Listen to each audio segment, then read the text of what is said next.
مولاي صل وسلم دائما أبدا على حبيبك خير الخلق كلهم. مولاي صل وسلم دائما أبدا على حبيبك خير الخلق كلهم.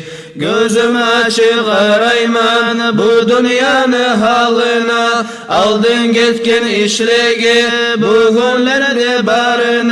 Dünya yaratılmalı neçe min yıllar gitkin, neçe türlü mahlukat buğar art berip gitkin. Neçe sefay hamarlar, neçe türlü valiler, Sılı Abu Bakarlar, Umar Osman Aliler, Askender Süleymanlar, uzak ömür sürgüller, tutaş dünyamı gezip tamaşasın görgüller.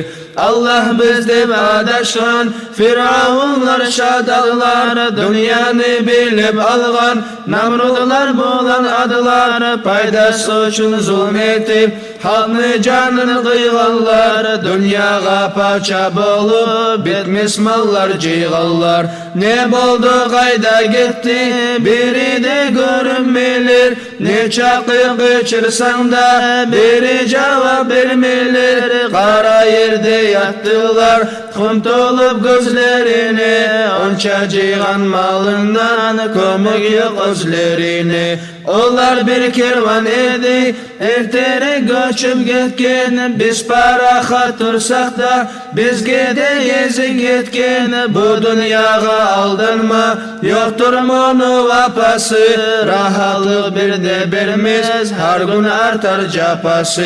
Bu bir kart yalgancıdır, oraya aldanma buğar, aldatıp esindirip geçini oyun yığar. Dünya olay bulgan son gerekmez hakka kaytma, kart bolsam kaytarman deyip geçi yaramaz aytma.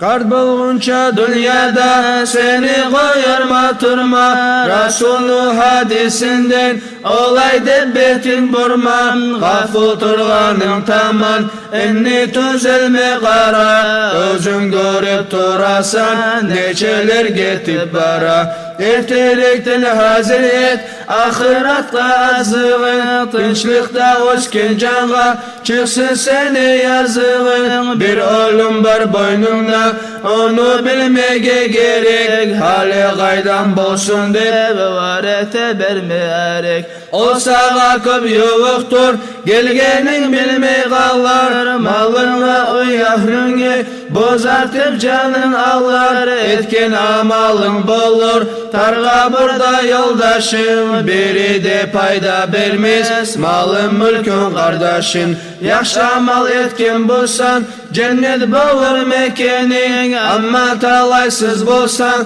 Allah bilsin neyenin. Salat salamlar bulsun Resul'a ahlüsüne, Sılı ashablarına, yaşına ulusuna. Kim söylese olur Resul'dan kıyamet gün şefaat, salavat salsın bugün atın eşitken saat. Mevlaya salli ve sellim daiman abeden ala habibika hayril halqi kullihim.